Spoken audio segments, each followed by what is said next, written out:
Class 7th, today we will discuss civics, chapter 3rd, institutional representation of democracy. We have seen that in democracy, it is neither possible nor necessary for people to govern directly. The most common form of the democracy in our times is for people to govern through their representative. हमने देखा कि democracy जो है प्रजातंत्र जिसको आप कहते हो, जिसमें कि जनता जो है मुख्य होती है और ये पॉसिबल नहीं है बिना जनता के। और डेमोक्रेसी जो है ये मोस्ट कॉमन फॉर्म है जिसमें कि प्रजा अपने प्रतिनिधि को चुनती है और वो जो है वही उससे प्रेसिडेंट और प्राइम मिनिस्टर चुने जाते हैं। ये डेमोक्रेसी का एक अच्छा फॉर्म है। Dhruv and Shivika are students of class 7th. Their teacher is going to discuss institutional representation of democracy. In the class, they have prepared some questions to ask their teacher and asked Hriday and Parthiv, their classmates, to do so. Let us see what happens in class. तो ध्रुव और शिविका class 7th के student हैं और उनके teacher discuss करते हैं कि democracy का इंस्टीट्यूशन क्या है, रिप्रेजेंटेशन क्या है, और उसके लिए कुछ वो क्वेश्चन तैयार करते हैं उनके टीचर। और उनके और क्लासमेट हैं हृदय और पार्थिव, वो भी उसमें भाग लेते हैं। तो आइए इन बच्चों के बीच और टीचर के बीच क्या बातचीत होती है, टीचर कैसे क्वेश्चन पूछते हैं डेमोक्रेसी के बारे में, और बच्चे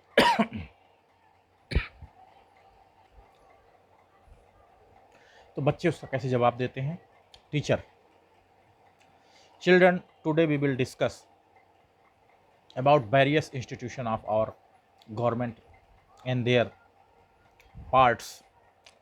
the president is the nominal head at central level. The council of minister headed by prime minister is vested with real powers. The real executive authority is the exercised by council of ministers headed by prime minister. They are collectively responsible to the legislature. बच्चों, आज हम discuss करेंगे democracy के बारे में, उसके government कैसे इसमें पार्ट अदा करती है। प्रेसिडेंट नॉमिनल हेड होता है सेंट्रल लेवल पर, काउंसिल ऑफ मिनिस्टर जिसका हेड प्राइम मिनिस्टर होता है, उसके पास रियल पावर होती है, और इसमें काउंसिल ऑफ मिनिस्टर और प्राइम मिनिस्टर का मुख्य रोल होता है, वही पूरी तरीके से कानून बनाते हैं। हृदय: व्हाट इज लेजिस्लेचर? हृदय पूछता है व्हाट इज लेजिस्लेचर, तो टीचर जवाब दे देते हैं legislature means parliament at the centre in the indirect form of democracy. Political power remains with the people but it is exercised indirectly through representative elected by them. These representatives make up the legislature known in our country as Lok Sabha at national level and Vidhan Sabha at state level. Teacher जवाब देते हैं कि legislature का मतलब parliament होती है central level पर, और ये डेमोक्रेसी का इनडायरेक्ट फॉर्म है। इसमें लोगों के द्वारा चुने गए रिप्रेजेंटेटिव ही भाग लेते हैं, जिसको कोई लेजिस्लेचर के नाम से जाना जाता है। कंट्री लेवल पर ये लोकसभा है और राज्य लेवल पर इसको विधानसभा कहा जाता है। Hriday: it means that representatives make law on behalf of people to whom they represent. That is, the government is actually controlled by the people through their elected representatives. In indirect democracy, elections and representation are two key elements, and they really reflect the interest of people. A democratic government becomes meaningful when all citizens participate in it, especially in elections. In other words, franchise or the right to vote is available to the entire adult population of country. हृदय कहता है कि इसका मतलब कि representatives form जो होती है, जो हमारे प्रतिनिधि होते हैं, जो जनता के प्रतिनिधि होते हैं, वही कानून बनाते हैं, और रियल में वही गवर्नमेंट होती है, और यही प्रतिनिधि ही जो है गवर्नमेंट को चुनते हैं। इनडायरेक्ट डेमोक्रेसी में इलेक्शन होता है और इलेक्शन के बाद जो रिप्रेजेंटेशन होता है, दो मुख्य बिंदु हैं, इलेक्शन और रिप्रेजेंटेशन। और एक डेमोक्रेटिक गवर्नमेंट जो होती है उसमें जनता के सभी लोगों की भागीदारी होती है, इलेक्शन होता है। दूसरे वर्ड में इसका मतलब राइट टू वोट, सभी को वोट देने की पावर होती है और ये होता है। उसके बाद नेक्स्ट है Civica. Civica franchise, what is franchise? Civica कहती है what is franchise? Teacher, in modern democratic governments all men and women who have attained a minimum prescribed age are allowed to vote and elect their representatives. This is called universal adult franchise.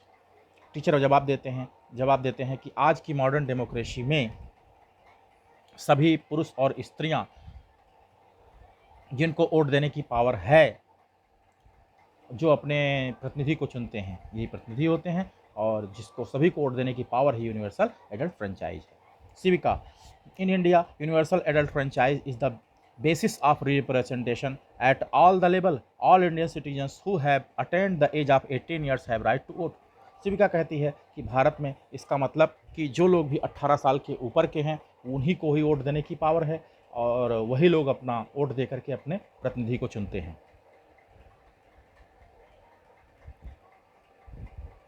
Dhruv, have all the adult citizens have been given the right to vote? क्या सभी adult citizen को vote देने का अधिकार है? Teacher, yes, only criminals, persons, unsound mind and those declared bankrupt are not allowed to vote. Criminal person को vote देने का अधिकार नहीं है, टीचर ये जवाब देते हैं और जो पागल है उनको वोट देने का अधिकार नहीं है, जो दिवालिया हो चुका है उसको वोट देने का अधिकार नहीं है। Shivika, why are elections considered essential for any representative democracy? Shivika कहती है कि इलेक्शन क्यों जरूरी है रिप्रेजेंटेटिव डेमोक्रेसी में? Teacher, elections are essential because by election the voters have the freedom to choose their representatives. Teacher कहते हैं इलेक्शन इसलिए ज़रूरी है, चुनाव इसलिए ज़रूरी है कि चुनाव के द्वारा हम अपने प्रतिनिधि को चुन सकते हैं। हृदय, they can choose who will make law for them, who will form the government and take major decisions on their behalf, the political party whose policies will guide the government and make law for welfare of our people. इससे हम उनको चुनते हैं जो हमारे लिए कानून बनाते हैं, इससे गवर्नमेंट बनती है, पॉलिटिकल पार्टी इसमें भाग लेती है और फिर लोगों के कल्याण के लिए कानून बनाए जाते हैं। Shivika, but what makes an election democratic? लेकिन कौन सी चीज़ है जिससे कि इलेक्शन डेमोक्रेटिक होता है, प्रजातांत्रिक होता है? Teacher, everyone is able to choose, that means everyone has one vote and every vote has equal value and important principle of adult franchise in one person one vote. Teacher जवाब देते हैं सभी को वोट देने का अधिकार होता है, वन पर्सन वन वोट, एक व्यक्ति एक वोट का अधिकार होता है और यही सभी एडल्ट को, यही सबसे अच्छा बिंदु है डेमोक्रेसी का। Shivika, election should be conducted in free and fair manner where people can choose their representatives as they really wish. क्या इलेक्शन जो होता है वो फेयर होता है, मतलब उसमें गड़बड़ी नहीं होती है, गलत तरीके से नहीं होता है? Teacher, in democratic countries election are conducted by an independent agency so that people can take part freely and fearlessly. In India, the independent body entrusted with the responsibility of conducting free and fair elections in Election Commission. People elect their representatives without any interference in their freedom of choice. Nobody should know in whose favor in voter cast his or her vote. It should remain a secret even after voting. Only a secret ballot can guarantee this freedom and privacy to the voters. Ballot paper was the sheet of paper containing the names and symbols of candidates contesting elections. As vote is done is secrecy, it is called ballot. Thus, secret ballot is an essential characteristic of democratic elections. Teacher कहते हैं democratic countries में election कोई independent agency election कराती है। भारत जैसे देश में election commission, चुनाव आयोग चुनाव कराता है। पीपल जो लोग होते हैं चुनाव में वोट देते हैं और उसके बाद अपने प्रतिनिधि को चुनते हैं। अपने प्रतिनिधि को चुनने के बाद फिर ये जो है वोट काउंटिंग होती है, फिर रिप्रेजेंटेटिव यानी चुने जाते हैं। पहले जो होता था, पहले बैलेट पेपर होता था। बैलेट पेपर एक पेपर होता था जिसमें सभी पार्टियों का चुनाव चिन्ह होता था, उसमें उसका नेम होता था, चुनाव चिन्ह होता था, कैंडिडेट का नेम होता था, और उसके बाद जिसको जो पसंद होता था उस पर वो मोहर लगा देता था और इसी की काउंटिंग कर ली जाती थी। यही डेमोक्रेटिक इलेक्शन था। Civica, people contest election in the name of some political party. What is the political party? People जो इलेक्शन में भाग लेते थे उसमें किसी पॉलिटिकल पार्टी का नाम होता था जिसको वो चुनते थे। पॉलिटिकल पार्टी क्या होती है? Teacher, we can not think of an election without political party. A political party is group of organised people who act as political unit with a view to controlling the government by constitutional means and implementing their general policies. Elections to various offices are held one party lines only. They simplify the whole process of election. Teacher कहते हैं बिना political party के हम चुनाव की कल्पना ही नहीं कर सकते हैं। एक पॉलिटिकल पार्टी ऐसे लोगों का ग्रुप होता है, ऐसे लोगों का यूनिट होता है जो सरकार बनाने में भाग लेते हैं और ये कॉन्स्टिट्यूशन के मुताबिक गवर्नमेंट चलाते हैं, जो गवर्नमेंट की पॉलिसीज़ होती है उसका पालन करते हैं। और जो इलेक्शंस होते हैं उसके कई ऑफिसेज होते हैं। उसके बाद Hriday, is it true that the party that wins majority in election form the government and other party act and opposition? Hriday कहता है क्या यह सही है कि जो पार्टी चुनाव जीतती है वह मेजोरिटी में आती है, बहुमत में आती है, उसी की गवर्नमेंट बनती है और दूसरी पार्टी विपक्ष होती है? Teacher, yes you are right Hriday. For a successful democracy, we need a strong government and strong opposition. The political parties act as link between the government and people. They create public opinion and educated the people about the government policies. हाँ, आप सही कह रहे हो हृदय। एक successful democracy के लिए, एक सफल प्रजातंत्र के लिए ऐसी ही गवर्नमेंट चुनी जाती है और उसमें अपोजिशन या विपक्ष भी होता है। पॉलिटिकल पार्टी जो होती है गवर्नमेंट और जनता के बीच की कड़ी है और ये जो है जनता की ओपिनियन को देखते हैं, जनता की राय को देखते हैं और उससे गवर्नमेंट पॉलिसीज बनाई जाती है।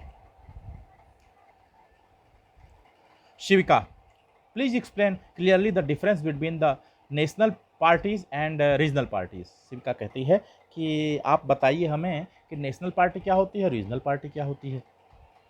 Teacher, India has a large number of political parties. Some of them are big while others are small. Some of them are present and exercise influence in most parts of country and are called national parties. Other are restricted to some regions and are called regional parties.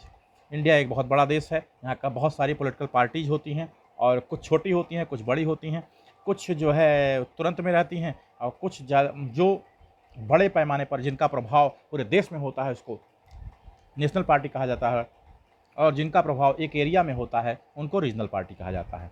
Parthiv,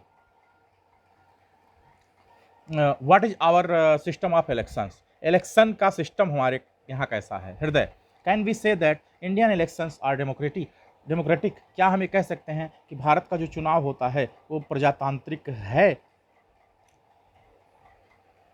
teacher, to answer this question let us take a look at how elections are held in India. Lok Sabha elections are held every 5 years. After 5 years, the term of all elected representation come to an end. Elections are held in all electoral constituencies at same time, either on same day or within a few days. This is called general elections.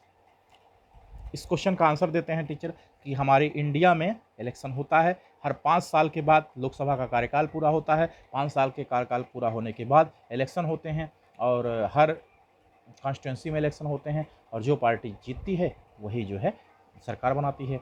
हृदय, या it is by election, इसका मतलब ये by election है। Teacher, some time election is held only one constituency to fill the seat lying vacant by death or resignation of member, this is called by election.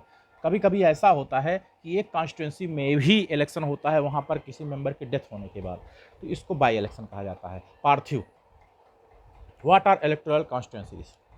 Teacher, in our country we follow an area based system of representation. The country is divided into different areas for purpose of election. These areas are called electoral constituencies. The voters who live in area elect their representative. हमारे देश में एक area बना दिया जाता है, उसके प्रतिनिधि होते हैं और कंट्री को कई भागों में इस प्रकार से डिवाइड किया जाता है और इस प्रकार से उसके बाद उस पर इलेक्शन होता है.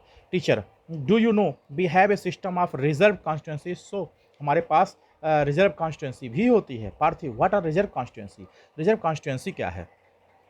Teacher, our constitution entitles all the citizens to elect his or her representative and to be elected as a representative. The framers of Indian constitution were worried that is an open electoral competition. Certain weaker sections may not stand a good chance to get elected to legislative bodies such as Lok Sabha and state legislature assemblies. They may not have the required resource, education and contact to contest the win an election against others. Those who are powerful, resourceful and influential may prevent them from winning elections. If that happens, or parliament and assemblies would be deprived of voice of significant sections of our population. So makers of our constitution proposed to a special system of reserved constituencies for weaker sections. Some of constituencies are reserved for people who belong to the scheduled caste and scheduled tribe. Currently, out of the 552 seats in Lok Sabha, 79 seats are reserved for scheduled caste and 41 for scheduled tribe. Teacher कहते हैं हमारे constitution में citizen जिसको vote करता है वो उसका representative होता है. हमारे संविधान निर्माता इस बात से बहुत चिंतित थे कि जो समाज का दबा कुचला वर्ग होगा उसको कैसे चांस मिले कि लोकसभा और राज्यसभा में उसका भी प्रतिनिधित्व हो. इसके लिए उनको पता था कि ऐसे लोग हैं कि जो कम पढ़े लिखे हैं, उनके पास इतना पावर नहीं है, वो आगे नहीं बढ़ पाएंगे और इन रिसोर्स का लाभ नहीं ले पाएंगे. पार्लियामेंट में, असेंबली में जब तक इनका प्रतिनिधित्व नहीं होगा आगे नहीं बढ़ सकते हैं. इसलिए हमारे संविधान निर्माताओं ने एक ऐसा सिस्टम बनाया जिससे कुछ विशेष समाज के दबे कुचले वर्ग के लिए सीटें आरक्षित की गई. इसको ही रिजर्व कॉन्स्टिट्यूंसीज कहा जाता है. और ये दबे कुचले वर्ग जो हैं SC, ST, OBC ये सब हैं. और इनके हमारे संविधान में 552 सीट्स हैं, जिसमें कि 79 सीट शेड्यूल कास्ट के लिए और 41 सीट जो है शेड्यूल ट्राइब के लिए रिजर्व है. Hriday, what happens once the constituencies are decided. क्या होता है जब एक बार कॉन्स्टिट्यूंसी डिसाइड हो जाती है? Teacher, the next step is to decide who can and who cannot vote. Teacher, this decision cannot be left to anyone till the last day. Therefore, in democratic elections, the list of those who are eligible to vote is prepared much before the election and given to everyone. This list is officially called the electoral roll and is commonly known as voter list. Voter list. तो teacher कहते हैं कि अब यही discuss किया जाएगा कि कौन वोट दे सकता है, कौन वोट नहीं दे सकता है. और ये डिसीजन जो होता है इस प्रकार से होता है कि जिसमें कि वोट देने की पावर है, वैसे तो सभी को वोट देने की पावर है, ये भारत के जो नागरिक हैं या देश के जो नागरिक हैं जिन वो सभी वोट दे सकते हैं, लेकिन अगर उनका नाम वोटर लिस्ट में है तभी वो वोट दे सकते हैं. हृदय, yes, this is an important step, for it is linked to the first condition of democratic election. Everyone should get an opportunity to choose a representative. हाँ, ये सही है कि पहली कंडीशन यही है डेमोक्रेटिक इलेक्शन में कि जो है सबको समान अधिकार होना चाहिए वोट देने के लिए. Teacher, and you have read about principle of universal adult franchise. In practice, it means that everyone should have one vote. It is the responsibility of government to get the names of all the eligible voters put on the voters list as a new person attained voting age, names and added to the voters list, names of those who move out of a place or these who are dead or deleted. In this way, a complete revision of the list takes place after every 5 years. In the last few years, a new system of election photo identity card has been introduced. The voters are required to carry this card when they go out to vote so that no one else votes for others. जैसा कि आपने पढ़ा right to vote, universal franchise के बारे में, government जो लोग vote देने के काबिल होते हैं उनका नाम वोटर लिस्ट में रखती है, और उसके बाद कुछ नाम जोड़े या घटाए भी जा सकते हैं जिन्होंने स्थान बदला हो या जिनकी डेथ हो गई हो, और इसीलिए इसका कंप्लीट रिवीजन भी होता है हर 5 साल पे, और उसके बाद फिर वोट पड़ते हैं। लेकिन अगर आप इसमें देखो तो आजकल का जो फ़ोटो आइडेंटिटी कार्ड भी बन गया है जो इलेक्शन कमीशन ने बनाया है, और इससे वोटर इसको लेके जाता है और अपना वोट देता है। पार्थिव,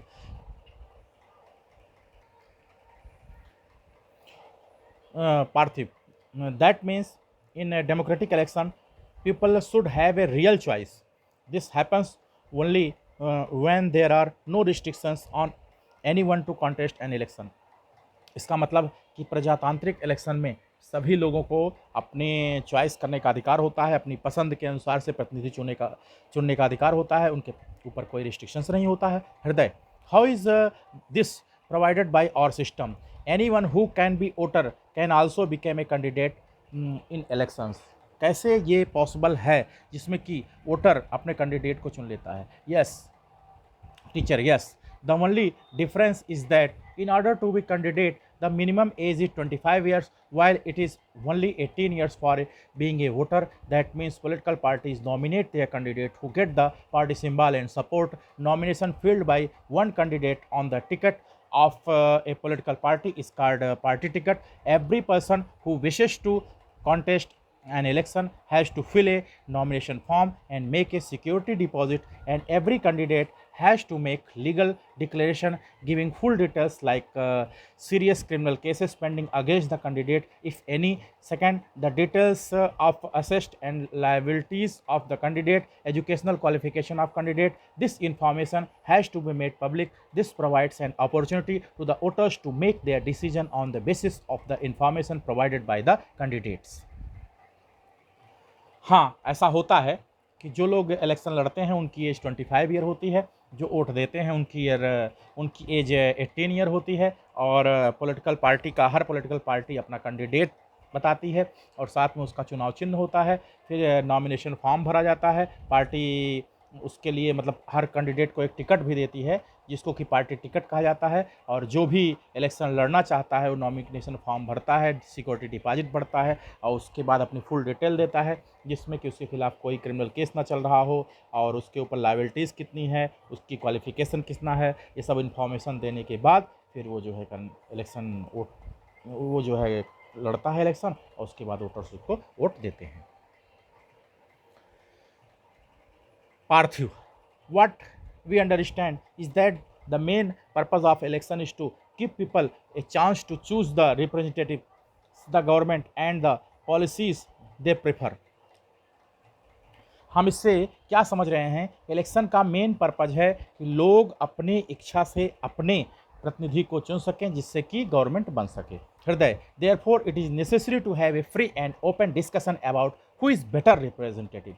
इस हृदय कहता है इसलिए बहुत ज़रूरी है कि ये डिस्कशन होनी चाहिए कि कौन सा प्रतिनिधि हमारे लिए अच्छा है। Parthiv, which party will make a better government or what is a good policy? कौन सी पार्टी अच्छी गवर्नमेंट बनाएगी और उसकी पॉलिसी क्या और किसकी पॉलिसी अच्छी है? Teacher, that is what happens during election campaign. ये जब चुनाव का प्रचार होता है उस समय ऐसा होता है। Parthiv, what is election campaign? Election campaign क्या है?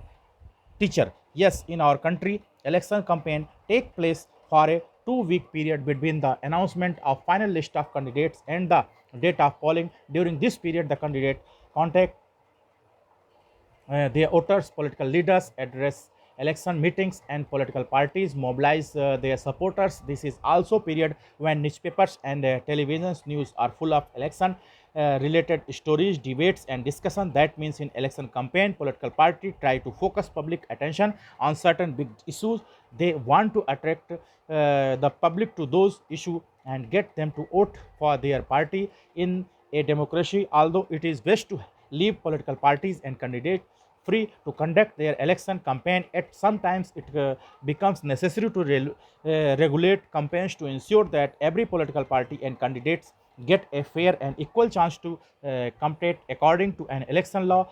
No party or candidate can bribe the voters, threaten voters, appeal them on the name of religion or caste, use governmental resource for election campaign, spend more than 25 lakh in constituency for a Lok Sabha election or 10 lakh in constituency in an assembly election. If they do so, their condition can be rejected by court even after they have been declared elected. In addition to the laws, all the political party in our country should agree to a code of conduct for election campaign. According to this, one party or candidate can use any place of worship for election propaganda, use government vehicles, aircraft and official for elections, and once elections are announced, ministers shall not announce or lay foundation stone of any project, take any measure, policy, decision, etc.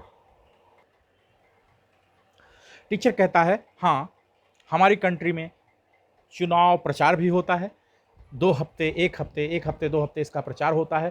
Candidate की final list के बाद चुनाव की date decide हो जाती है और इस पीरियड में कैंडिडेट अपने वोटर से मिलते हैं, पॉलिटिकल लीडर से मिलते हैं, पब्लिक मीटिंग को एड्रेस करते हैं, चुनाव प्रचार करते हैं, मीटिंग लेते हैं और भीड़ इकट्ठा होती है, उसमें अपनी बात कहते हैं। न्यूज़पेपर, टेलीविज़न के माध्यम से भी अपनी बातें रखते हैं, डिबेट होता है, डिस्कशन होता है, काफ़ी चुनाव प्रचार होता है और उसके बाद बड़े बड़े इशू को रखे जाते हैं और इसमें पार्टी अपने लिए वोट मांगती है और ये डेमोक्रेसी में सभी पॉलिटिकल पार्टी ऐसा करती है, चुनाव प्रचार करती है। कभी कभी ज़रूरत पड़ती है तो प्रचार के लिए पॉलिटिकल पार्टी इसके लिए कैंडिडेट के घर घर जा कर के ऐसा करती है और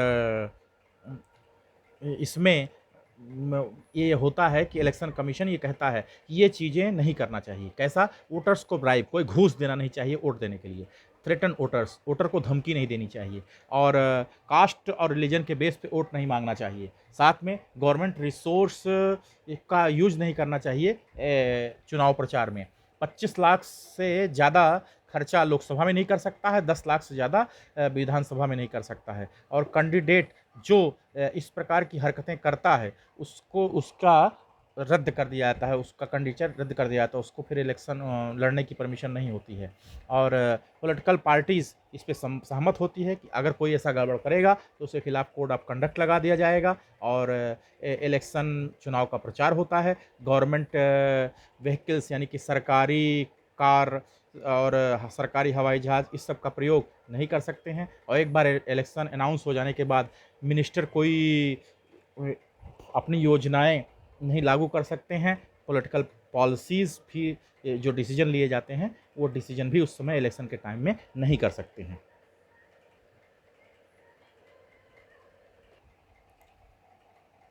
हृदय, so can people now come to the final stage of polling? अतः जो लोग होते हैं वो पोलिंग के फाइनल स्टेज पे आ सकते हैं। Teacher, yes, the final stage of an election is the day when the voters cast their votes, that is the election day. हाँ, फाइनल डे उस दिन होता है जिस दिन की इलेक्शन पड़ता है, वोट पड़ता है और लोग और वोटर अपना वोट देते हैं, इसको इलेक्शन डे कहा जाता है। The voters whose name is on the voter list can go to a nearby polling booth.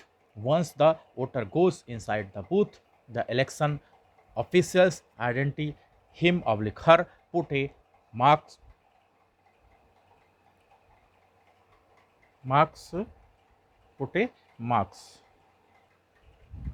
on his or her finger and allow him her to cast a vote.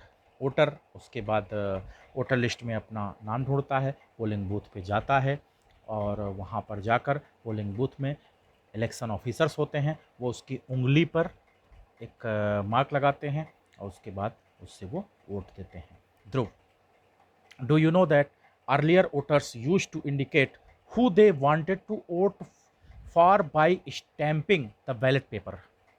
ध्रुव कहता है, क्या तुम जानते हो कि पहले जो वोटर्स होते थे वो यूज़ करते थे, वो जो है वोट को यूज़ करने के लिए बैलेट पेपर का यूज़ करते थे, बैलेट पेपर पर स्टैंपिंग करते थे। Parthiv, what is ballot paper? Ballot paper क्या है? Teacher, a ballot paper is a sheet of paper on which the names of contesting candidates along with their party name and symbols are listed. एक ballot paper एक paper होता था जिसमें सभी candidate का नाम होता था, जो लोग इलेक्शन लड़ते थे, उनकी पार्टी का नाम होता था, इलेक्शन सिंबल होता था। हृदय, व्हाट हैपेंस नाउ डेज, आजकल क्या हो रहा है? Teacher, nowadays electronic voting machines are used for voting. The machine shows that the name of candidates and party symbol. All the voters have to press the button against the name of candidate he/she wants to vote for. Once the polling is over, all the electronic voting machines are sealed and taken to a secured place. After a few days, on a pre-decided date, all the EVMs from the constituencies are opened and the votes secured by each candidates are counted. The candidate who secures the highest number of votes from the constituency is declared elected. Within a few hours of counting, all the results are declared and it becomes clear as to who will form the government. आजकल के election में EVM या electronic voting machine का use किया जाता है और electronic voting machine ऐसी मशीन होती है जिसमें कैंडिडेट का नेम, उसकी पार्टी का सिंबल शो होता है। सभी वोटर्स जो होते हैं उस बटन को प्रेस कर देते हैं जिस कैंडिडेट को पसंद करते हैं, जिसको चाहते हैं, और एक बार पोलिंग ख़त्म हो जाती है तो इलेक्ट्रॉनिक वोटिंग मशीन को सील कर दिया जाता है और एक सिक्योर्ड प्लेस में रख दिया जाता है।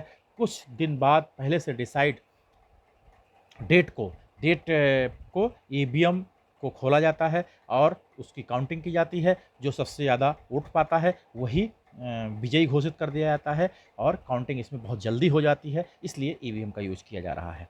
हृदय, Thus this means that the party that wins majority of seat in election form the government. इसका मतलब ये हुआ कि जो पार्टी सबसे ज़्यादा सीट पाएगी वही गवर्नमेंट बनाएगी। Teacher, yes, in multi party system like India, sometimes the general elections may give rise to situation where no single party seems to obtain the majority required to form a government. When this happens, some parties may get together and form the government while the other functions as opposition party in parliament. Formation of such type of government is known coalition government, as it formed by coalition of parties. Thus in real life situation, the political leaders are rewarded for serving the people and punished for not doing so. Who decided this reward or punishment? This simple answer is the people. That is what electoral competition does. Regular electoral competition provides incentive to political parties and leaders. They know that if they raise issue the people want to be raised, their popularity and chances of victory will increase in the next election. But if they fail to satisfy the voters with their work, they will not be able to win again. Teacher कहते हैं, हाँ, आज जो है multi party system है, कई पार्टियों का सिस्टम है इंडिया ऐसे देश में जहाँ पे कि कोई एक सिंगल पार्टी नहीं होती है, बहुत सारी पार्टियाँ होती हैं और इनको जीतने के लिए, गवर्नमेंट बनाने के लिए मेजॉरिटी चाहिए होती है और इसके लिए कई पार्टियां एक दूसरे से गठबंधन करती हैं, मिलजुल करके काम करती हैं और कभी कभी अपोजिशन की कुछ पार्टियों को मिला लिया जाता है। तो इस प्रकार की पार्टी को, इस प्रकार से जो गवर्नमेंट बनाई जाती है उसको कोalition गवर्नमेंट कहा जाता है, कोalition या गठबंधन सरकार कहा जाता है। और ये उसके बाद सरकार बनाते हैं कई पार्टियां मिलके, लेकिन रियल लाइफ में जो सिचुएशन होती है, पॉलिटिकल लीडर्स वो क्या करते हैं, लोगों को जो है लोगों की सर्व करते हैं और उनको रिवार्ड भी करते हैं और रेगुलर कंपटीशन बना रहता है। पॉलिटिकल पार्टी ये जानती हैं कि अगर वो जनता की भलाई करेंगे तो उनके लिए अगले इलेक्शन में जीतने का चांस बढ़ेगा, इसलिए वो इसके लिए वोटर्स को खुश करने के लिए कई तरीके के प्रलोभन भी देते हैं, कई तरीके के काम भी करते हैं। अगर ये काम करते रहेंगे तो भविष्य में जीतते हैं, अदरवाइज उनकी हारने की संभावनाएं बढ़ जाती हैं। इस प्रकार से ये चैप्टर नंबर 3 सिविक्स ख़त्म हुआ और चैनल को सब्सक्राइब करना मत भूलिएगा। Okay, thank you.